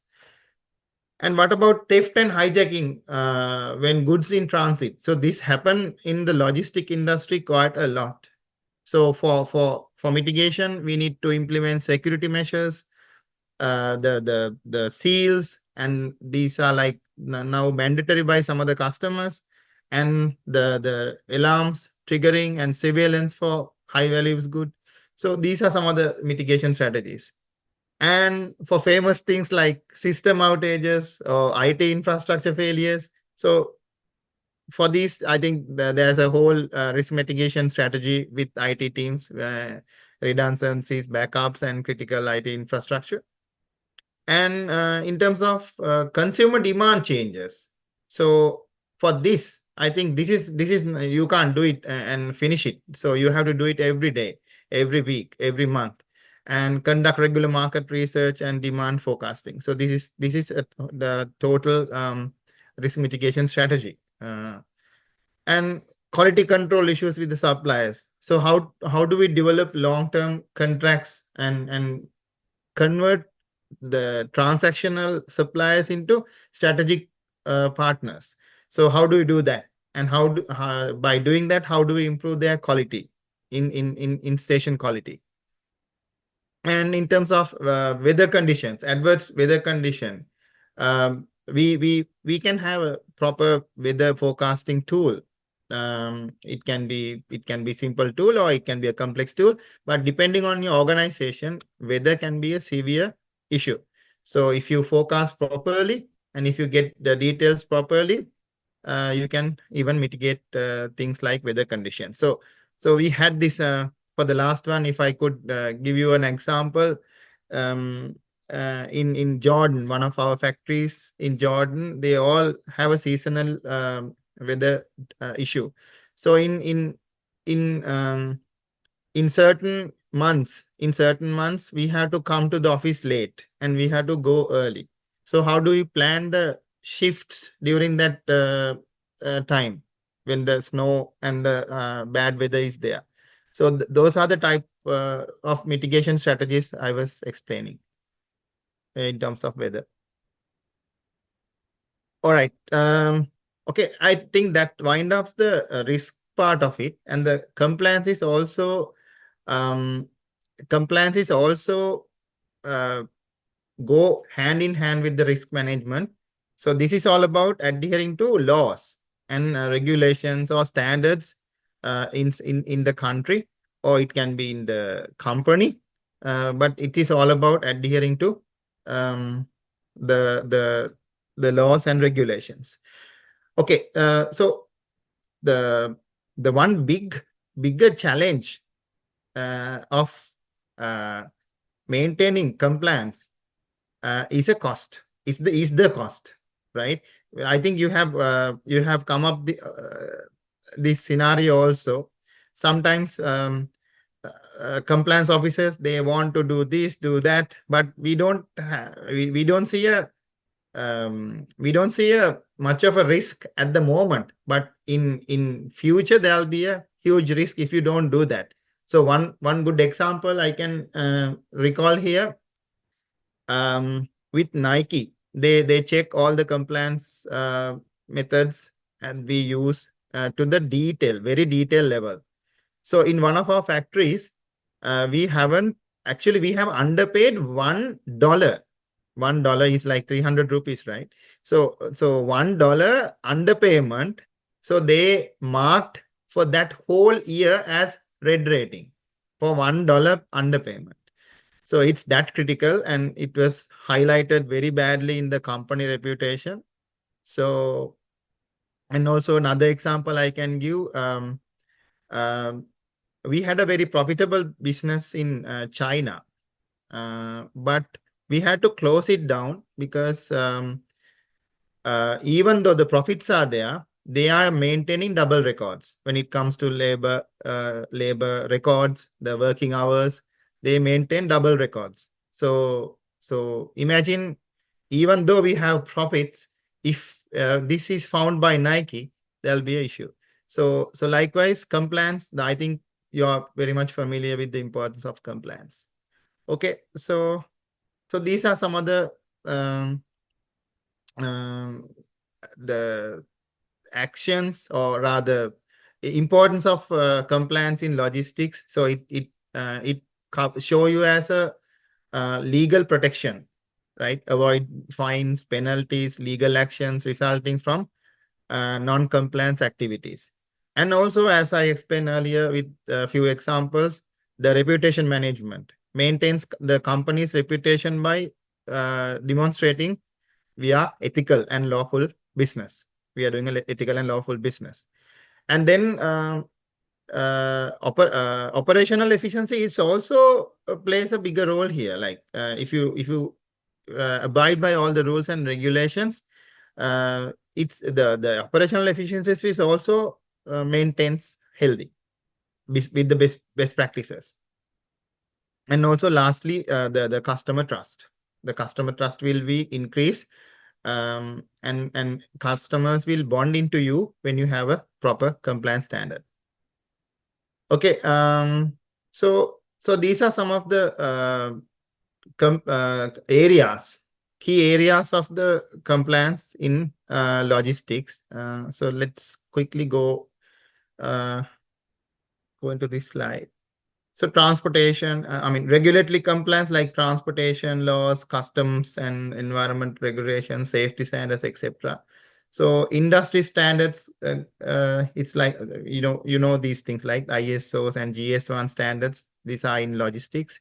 And then corporate policies are there, like ethical practices, risk management, etc.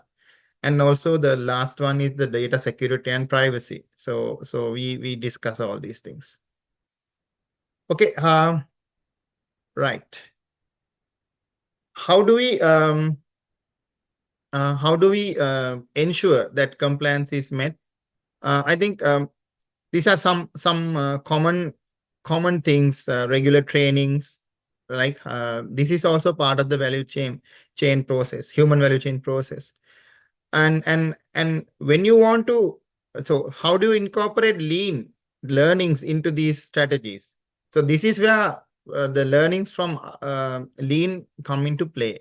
How to do compliance audits, how to do technology, involve technology improvements or technology solutions, and how to improve partnerships and collaborations, and documentations and reporting. So these are some of the strategies we can ensure that compliance is being met. And this is where, I mean, when you identify, let's say, from a compliance audit, right? If you identify there are some gaps in the compliance, you can use the tools we learn. It can be PDCA, it can be 5i, it can be any tool that we use to identify problems occurred, and then develop countermeasures for that area. So the next time you do the audit, it will get pass. Okay, so that's wind up the whole risk and compliance part of it. Let's now go into the today's deep dive video, and it's a very short video, and we are fully I think aware of the Amazon. I don't need to explain a lot of details here, but let's quickly look at the video now. Let me quickly share it. Okay, I think it's all about technology. I think at this moment now, the video you just saw it was in 2014, but now at that time it was 88 billion business. Now Amazon last year it is now close to 540 billion US dollar business. I have mentioned this even in the my handout. Any special, I mean, when you look at Amazon if you go to a even warehouse, Amazon warehouse, now you can't identify how they even come to that stage. But it's very interesting. Please read the handout I have given to you. And also there are many stories in the internet. So it's best to explore those and understand the background, how they have come to this situation and how they use lean techniques and tools and continuous improvement methods to come to that stage. So that is also the most important part. So I have given all the things in detail in the handout. So I'm not going to any specific questions. If you have anything, just you have like 1-2 minutes in terms of Amazon or how they. So just you can now ask. Yes, Anything you want? yeah, yes, Mr. Dilip, they are delivering the goods using drone.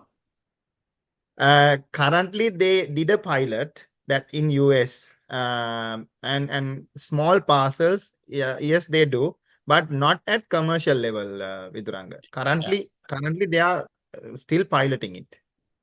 Is it legally to deliver items? There are some legal limitations. Yeah, there are some legal limitations as well. They are doing a pilot run and they are now looking into how to mitigate those as well. There are some limitations, yes.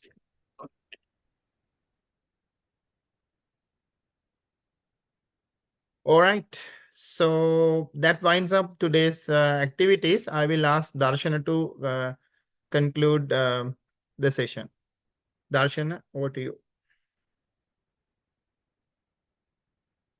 Okay, Dilip, thank you. So thank you very much everyone for joining. So we have Nuan and Lasanta. I know we know there's a problem, but we need to appreciate that they have logged anyway with this trouble. So don't worry. Even if you miss any class because of the country problem, please just send us a message. So we will support you. Not only for both of you, but I mean for anyone in another separate time. Right, so don't worry missing class or don't worry about anything that can be happen for anywhere, any place in the world. Especially we are not sure regarding next week also. The situation seems like much worse. In No one already mentioned. Don't worry, we will keep on support you to learn this course and the logistic part. So that is why I said it doesn't matter. Don't worry if you miss any class, right? If you can, please join like this. But even if you miss because of the country situation, we will support you, right? Don't worry. Anyway, we share the video. So that's all for today. And just need to mention, we will be start our Yellow Belt program, Yellow Belt course in next week, next Monday. And all of you, anyone who follows our Lean Academy, any course, so you will get 15% discounts. So anyone of you would like to join this course, please let me know. It will be, you will be getting 15% discount. And please, if any friends who of you like to learn Lean, please share this advertisement with them and please tell them because of this course will be start on next week. This is totally for the Lean. Learn about the Lean. Yellow Belt is the foundation course. Then we can go for the green or black level later. Okay, that's all simply. And now we are at the latter part of this course and we will be starting our second batch on September 22. So if anyone of your friends want to follow this course, the same course, Lean Logistic Professional, this course, what we are doing now, please share our contact numbers or our WhatsApp numbers, so we will contact with them and we can get registered. So those are the most important two things that we need to share today. And please follow our website and especially please follow our LinkedIn page. Always you can get most update things there. Right, so I will update the video on tomorrow, no, Wednesday, Tuesday or Wednesday, I will update this video on our YouTube channel. Okay, anything you want to clarify, please ask, or otherwise we can wrap up the session. So thank you, Dilip, and thank you, everyone. Any feedback? Yeah, Mr. sorry, Darshan, feedback. sorry. Yeah, Mr. no. Darshan, I think the day 6, the recording, did you upload? Except omission, I think I didn't receive that. I don't know, I missed it or they didn't upload.